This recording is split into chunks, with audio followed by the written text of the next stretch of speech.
ప్రస్తుతం నేను మీకు చూపించబోయే విజువల్ విజయవాడ నగరంలో ఉన్న ఒక డంపింగ్ యార్డ్ అనుకుంటారేమో, కానీ డంపింగ్ యార్డ్ కాదు.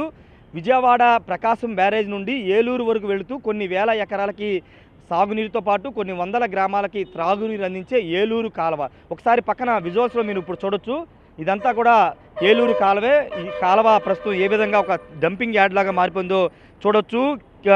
కెనాల్స్ని క్లీన్ చేస్తున్నాం, కెనాల్స్ని అద్భుతంగా చేస్తున్నాం అంటూ అనేక సార్లు చెప్పే మున్సిపల్ అధికారుల తీరు ఏ విధంగా ఉందో చెప్పడానికి ఇది ప్రత్యక్ష ఉదాహరణ చెప్పవచ్చు. ఇది ఏలూరు కాలువ ప్రకాశం బ్యారేజీ నుండి దాదాపు ఏలూరు వరకు వెళుతుంది. దీని ద్వారా కొన్ని వేల ఎకరాలకు సాగునీరు అందుతుంది, తాగునీరు కూడా గ్రామాలకు వెళుతుంది.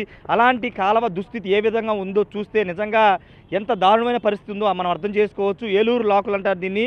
ఏలూరు లాకులు అనేది విజయవాడ ప్రజలతో పాటు ఇక్కడ అది ఒక ల్యాండ్ మార్క్గా ఉంటుంది. కానీ అలాంటి ఏలూరు లాకుల వద్ద ఏలూరు కాలువ దుస్థితి ఏ విధంగా మారిందో చూడొచ్చు. మొత్తం ప్లాస్టిక్ కవర్లు, ప్లాస్టిక్ బాటిల్తో మొత్తం కూడా నిండిపోయింది, వ్యర్థాలతో నిండిపోయింది. మొత్తం అక్కడ చూడొచ్చు ఒకసారి, కుళ్ళిపోయి మొత్తం ఏ విధంగా మారిందో కొంచెం జూమ్ వెళ్తే మనకి కనబడుతున్న విజువల్స్ అన్నీ కూడా. ఇంత దారుణమైన పరిస్థితిలో ఏలూరు కాలువ ఉంటే కనీసం మున్సిపల్ అధికారులు కానీ ఇరిగేషన్ అధికారులు కానీ ఎవరు పట్టించుకున్నటువంటి పరిస్థితి. మొత్తం కూడా ఒక మురికి కాలువ, అక్కడ నీళ్ళ మనం వాటర్ చూస్తే కనుక ఆ వాటర్ అంతా కూడా మామూలుగా మురికి కాలంలో మనం వాడుకున్న వాటర్ మురికి కాలం ఏ విధంగా ఉందో ఆ వాటర్ అంతా కూడా ఆ రంగు మొత్తం మారిపోయి మురికి కాలం తలపిస్తుంది. కానీ ఇది ఒక తాగునీరు సాగునీరించే ప్రధాన కాలువ. ప్రకాశం బ్యారేజ్ నుంచి ఒకటి విజయవాడ బందర్ రోడ్డు మీదుగా బందర్ కెనాల్ వెళ్తుంది, ఇది ఏలూరు కెనాల్ అంటారు. ఈ రెండు కెనాల్స్ విజయవాడ నగరం నుండి వెళ్తాయి. కానీ ఏలూరు కాలువ స్థితికి మారడానికి ప్రధానంగా మున్సిపల్ అధికారులు నిర్లక్ష్యం కనబడుతుంది. ఇటువైపునేమో మందు బాటిల్ అన్నీ కూడా మనకి దర్శనమిస్తున్నాయి.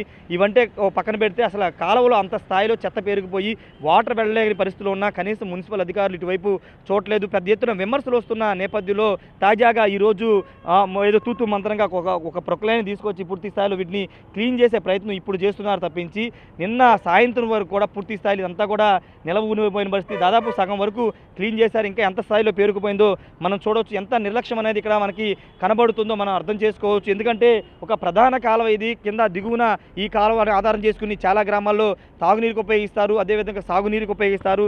ఇలాంటి వ్యర్థాలతో కూడినటువంటి నీళ్లు తాగితే ఇంకా వాళ్ళ ప్రాణాలకు ఏ విధమైన రక్షణ ఉంటుందో మనం అర్థం చేసుకోవాల్సిన అవసరం ఉంది. గతంలో కెనాల్స్ క్లీనింగ్ అంటూ రకరకాల ప్రోగ్రాంలు విఎంసీ నిర్వహించింది. బందర్ కాలువని కొంత క్లీన్ చేసినప్పటికీ ఏలూరు కాలువను మాత్రం ఇదే విధంగా వదిలేసినటువంటి పరిస్థితి మనకు కనబడుతుంది. చూడొచ్చు ఎంత డస్ట్ బయటకు వస్తుందో, తీస్తుంటే ఏ స్థాయిలో చెత్త ప్లాస్టిక్ వ్యర్థాలు ఏ విధంగా బయటకు వస్తుంది అంటే ఇది ఇప్పటితో కాదు, దాదాపు 2-3 నెలలుగా నిలవ ఉండి కుళ్ళిపోయినటువంటి పరిస్థితి. మొత్తం కూడా కుళ్ళిపోయి దుర్వాసన కూడా వస్తుంది. ఇటువైపు నుంచి వెళ్తున్న వాహనదారులు కూడా ఈ కంప్లైంట్లు చేస్తున్నారు, దుర్వాసన వస్తుంది. బిఎంసీ అధికారులు చర్యలు తీసుకోవాలి, క్లీన్ చేయాలని చెప్పినా పట్టించుకోవాలి. ఈరోజు ప్రొక్లైన్ తీసుకొచ్చి దీన్ని కొంత క్లీన్ చేసే ప్రయత్నం చేస్తున్నారు. ఏదేమైనప్పటికీ ఖచ్చితంగా మున్సిపల్ అధికారుల నిర్లక్ష్యం అనేది స్పష్టంగా కనబడుతుంది. విజయవాడ లాంటి ఒక రాజధాని నగరంలో ఒక 2 అద్భుతమైన కాలువలు, బందర్ కాలువ, ఏలూరు కాలువ అని గొప్పగా చెప్పుకుంటారు. కానీ ఇప్పుడు ఆ ఏలూరు కాలువ దుస్థితి ఒక మురికి కాలువ కంటే అధ్వానంగా మారిందంటే ప్రత్యక్ష ఉదాహరణ ఇదే అని చెప్పాలి. ఇప్పటికైనా బిఎంసీ అధికారులు కళ్ళు తెరవాలి. భవిష్యత్తులో ఈ మొత్తం క్లీన్ చేసి ఇలాంటి పరిస్థితి రాకూడదు. రెండోది, కాలువ మొత్తం కూడా వ్యర్థాలే కనబడుతున్నాయి, మురికి నీరే కనబడుతుంది.